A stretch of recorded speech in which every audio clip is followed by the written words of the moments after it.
What if I told you that there was a way that you can receive your Canada Pension Plan early? For those of you who don't know, the Canada Pension Plan is the only federally regulated plan where you contribute part of your earnings for your job towards your retirement.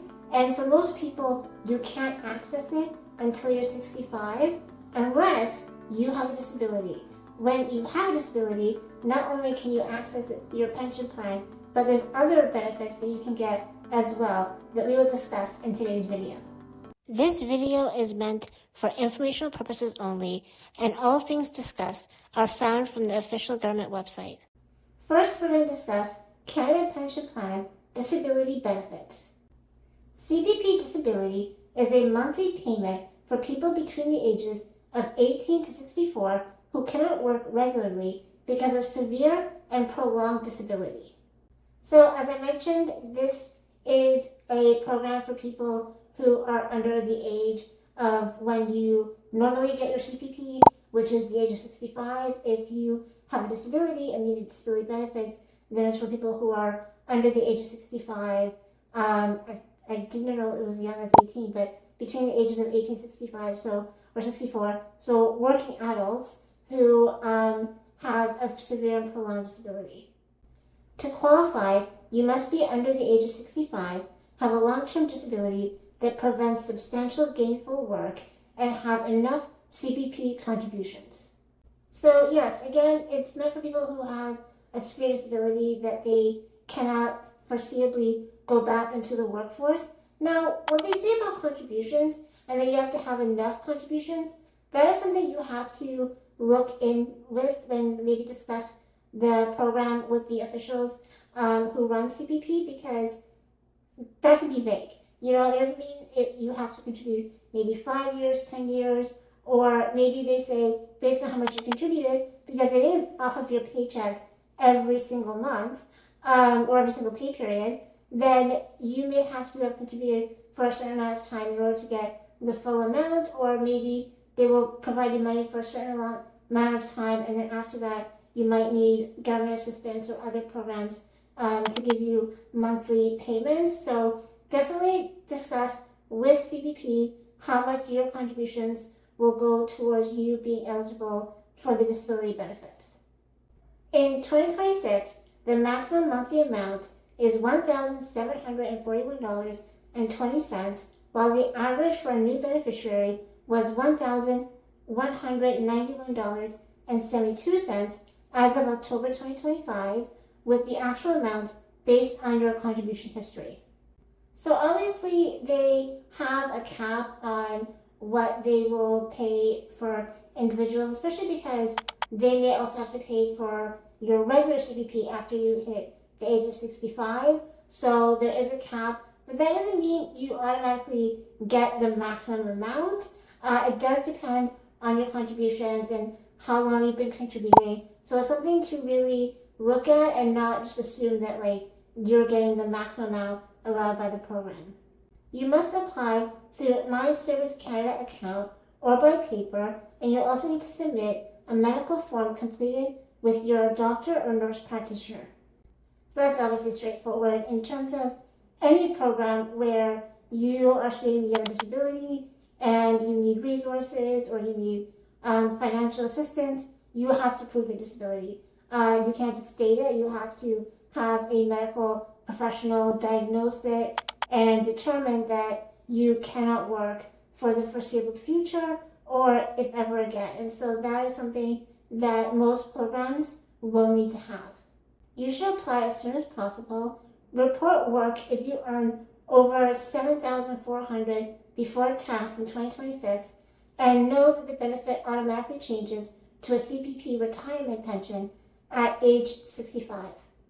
So yeah, this is a program that is specifically meant for people with disabilities, and that's why you get payments before the age of 65, because with the pension plan is meant for pensioners, is meant for the senior community, and by that they mean people who are 65 and older. But if you have a disability and you cannot work, then you may get access to your pension beforehand, and then it might switch again, actually will switch again once you hit 65, depending on the amounts and the contribution, because obviously you use some of the contribution before the 65 limit and stuff. And so this is a great program, and I think this is something that for many people who cannot go back to work because of their disability and want access to their pension, because you paid into it. It's essentially your money that the government is holding on for you until you hit 65 years of age. But if you need access to it because of your condition and the fact that you can't go back to work, then you can access that amount and you can access essentially your money ahead of time. Now we're going to discuss the Canada Pension Plan Post-Retirement Disability Benefit.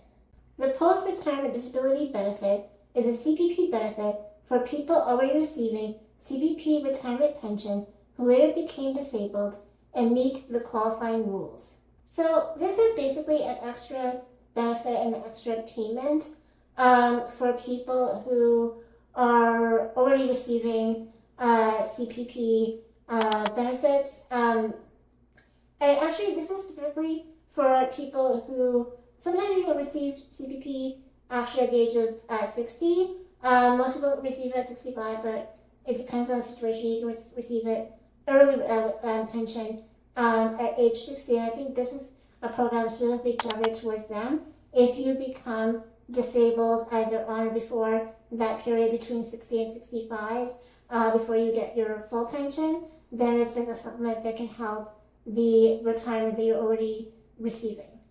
To qualify, you must be under 65, have a severe prolonged physical or mental disability, and meet the CPP contribution requirements.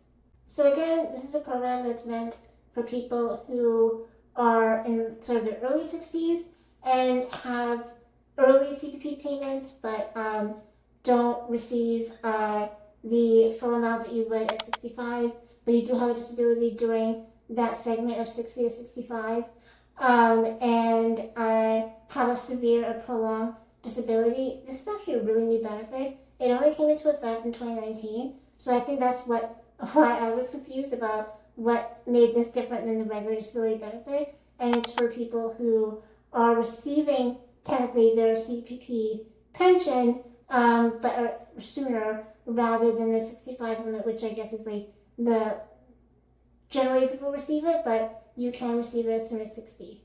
In 2026, this benefit pays a flat monthly amount of $610.46 in addition to your CPP retirement pension.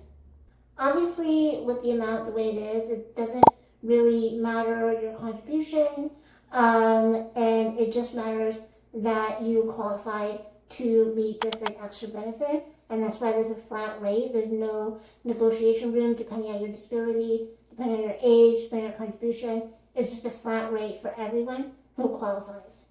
There is no separate application, so you apply through your regular CPP Disability Benefit application. So again, this is something that is meant to be sort of a companion piece to the regular disability benefit for people, because with the regular disability benefit for CPP, you can be between the ages of 18 to 64, but this is mostly for people who are between the ages of 60 to 64, so it's an extra benefit supplement for that age group to provide resources and provide financial funding until their full pension kicks in at the age of 65. This benefit stops at the age of 65. Dependent children may qualify for a child benefit, and the extra CPP income may affect other benefits or disability payments. The child benefit, which is another program meant for people on CPP who have a disability or who have passed away. We will discuss more in the next program, because this is the next program we're going to discuss in this video. But yeah, this is a program that's really aimed to help people who have a disability and who are near that age group of getting their full pension, but before they get their full pension, but they cannot foreseeably work because of their disability. This helps with providing you your pension. The first program provided your pension early, and this program is more of a supplement to help you until your pension kicks in at 65. Next, we're going to talk about Canada Pension Plan's Children's Benefits. CPP Children's Benefits are a monthly payment for dependent children of a parent who receives CPP Disability or Post-Retirement Disability Benefits or is a deceased CPP contributor. So yeah, as I mentioned before, this is a great program for people who have disability benefits or post-disability benefits and still have dependent children who rely on them support. It can help pay for things like that, and also for contributors who sadly have passed away, their children can also apply to have this program and receive some of their parents' CPP contributions. A child may qualify if they are under the age of 18 or between the ages of 18 to 25 and are attending a recognized school or university full-time or part-time and meet the relationship rules. Now, when they say relationship rules, I don't know specifically what they're talking about, but if I had to be a guessing woman, I would say that they are saying that you have to be like a direct child. Like, I don't know if you can be like a stepchild, or if you are somebody who is a grandchild of the person receiving CPP. The people that I've known of, they have been the direct biological children of the person who's receiving CPP. But obviously, if you have any questions, then reach out to Service Canada and ask them those questions. But it is really great, especially because, again, they do allow up to 25 if that person is in a recognized school. I think that includes colleges as well. Then they may be able to still receive these payments to help with like any type of dependent situation or dependent needs, and especially, I mean, it might pretty much go a long way to helping out with, subsidizing for secondary school and like universities and colleges. The benefit is paid at a flat monthly rate that is adjusted each year, with full-time students receiving the full flat rate and part-time students between ages 18 to 25 receiving half that amount. So what's that saying is that if you're under the age of 18, you're probably going to receive the full amount for your children, but if they're over the age of 18, then they have to be in full-time studies in order to receive the full amount, and if they're in part-time studies, then they receive half the flat amount and stuff. So more emphasis on trying to be as much of a full-time student as possible. Applications can be made online or by paper, and the form depends on whether the child is 18, over the age of 18, in school, or apply after the parent's death. So again, this program is meant for people who are on disability benefits, post-retirement disability benefits, but also children whose parents have deceased and they are under the age of 25. It can help with monthly payments with that as well. And so, because again, like your parent passed away, and so you might be able to access some of their pension because they have accumulated it during their entire work history. So it is meant for people in those three categories, and depending on what category you represent is what specific application that you have to go for. Apply as soon as possible because back payments are limited. Students aged 18 and 25 must regularly prove school attendance, and benefits can stop if school attendance ends or the child turns 25. As I was actually recording this video, my trusty sidekick was doing a little bit of research and saw that sometimes with the back payments they can do up to like 12 months or so from the date of application if you are someone over the age of 18 who's applying and whose parents are in one of the three categories. So obviously apply as soon as humanly possible, and you can get as much benefits as you need or deserve, and everybody deserves it. Everybody deserves to have a little bit of help when it comes to studies because school is so expensive, life is so expensive, and so if you qualify for this based on your parents' situation, I highly recommend that you apply as soon as possible and to get those payments started and keep up with the information, keep up with your schooling, and again, do try and do full-time studies because obviously they do pay more for full-time studies rather than people who are doing part-time studies. And that's it for today's video. As always, all the programs discussed will be linked in the description. And if you have any questions, please don't hesitate to drop them in the comments.